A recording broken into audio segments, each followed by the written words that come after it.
C'est un accueil des grands jours qui a été réservé au président du Faso qui est rentré hier soir des États-Unis où il a pris part au sommet États-Unis-Afrique.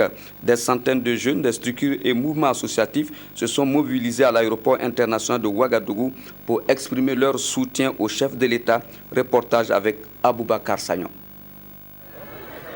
1 heure avant l'arrivée du président du Faso, le comité d'accueil, constitué de plusieurs dizaines d'associations et de mouvements de jeunes, était sur place à l'aéroport international de Ouagadougou pour souhaiter la bienvenue au chef de l'État de retour de Washington où il a participé au premier sommet États-Unis-Afrique.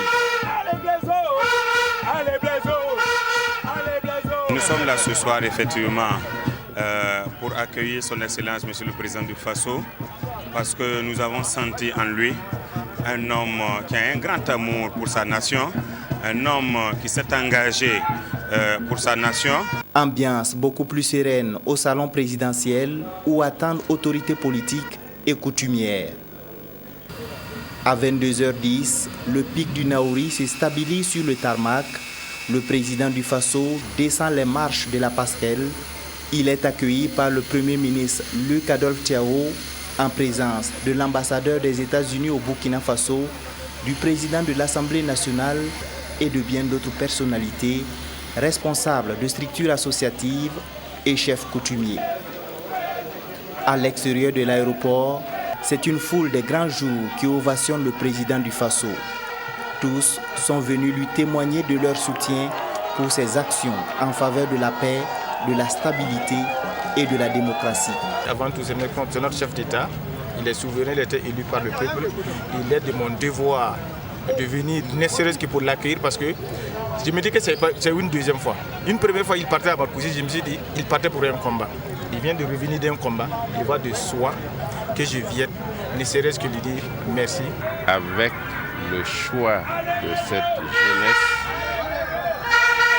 en faveur du président Blaise Compaoré, notre stabilité et notre progrès continu est assuré. Nous sommes venus pour exprimer notre fierté par rapport à ce qui a été fait aux États-Unis. Lorsque vous avez suivi, non seulement notre président fait partie des 5 présidents qui ont bénéficié d'un accueil spécial, et vous avez bien suivi aussi que les contrats qui ont été signés pour le Burkina, c'est-à-dire les contrats sociaux et économiques, mais pour la sous-région au niveau sécuritaire. Donc il était vraiment notre devoir de venir montrer au président, étant là, nous sommes très fiers de ce qu'il a fait pour nous. Je pense qu'un pays ne peut jamais se développer sans la paix. Un pays ne peut jamais se développer sans la tolérance. Et comme c'est un homme de paix, c'est un homme qui est tolérant, nous pensons qu'il est bien pour le Burkina Faso. Voilà pourquoi nous nous sommes mobilisés ce soir. Pari réussi pour les organisateurs qui se sont dit satisfaits et fiers de cette mobilisation, signe de l'engagement de la jeunesse à accompagner le président du Faso dans ses efforts de développement du Burkina Faso. Justement, à Washington, le sommet a permis de jeter les bases d'une coopération plus accrue entre l'Afrique et les États-Unis. Blaise Compaoré, le président du Faso, tire les grands enseignements de ce nouveau cadre d'échange. Il est au micro de Alfred Nikema et de Urbain Benito au sommet. Je pense que ce qu'on peut retenir, c'est d'abord l'établissement de grands liens politiques entre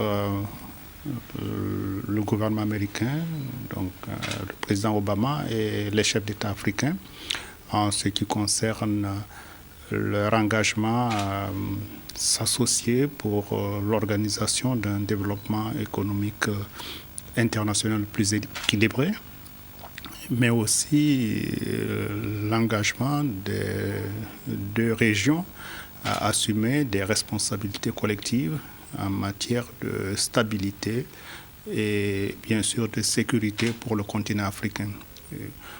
Ça, c'est la première appréciation que je fais.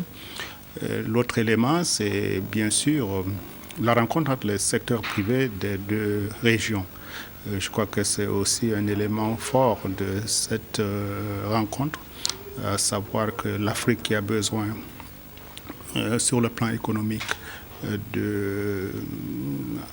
davantage de résultats pour son économie, va donc, avec ce secteur privé américain qui est donné comme le plus dynamique au monde, je crois va tirer des enseignements, le secteur privé africain va bien sûr établir ici aussi des partenariats qui vont soutenir les économies africaines qui ont besoin aujourd'hui de cette ouverture pour consolider ce qui se réalise actuellement dans notre continent. À Washington, toujours, le président du Faso a initié une rencontre entre opérateurs économiques burkinabés et investisseurs américains. Sur les fondements de cette opération de charme, Blaise Compaoré précise ses intentions, toujours au micro de Alfred Nikiema et de Urbain Benito au sommet. Alors, je pense qu'on se rend compte tout simplement que dans ce monde, une économie nationale ne peut grandir, ne peut être forte et durable que si elle est ouverte aussi. Parce qu'il faut aller se projeter dans la compétition mondiale, il faut aller chercher des idées ailleurs, il faut aller partager des marchandises, des compétences, comme on le dit. Et cela, il n'y a pas un espace aussi idéal que les États-Unis où l'on peut trouver les meilleures pratiques dans les différents secteurs de l'économie.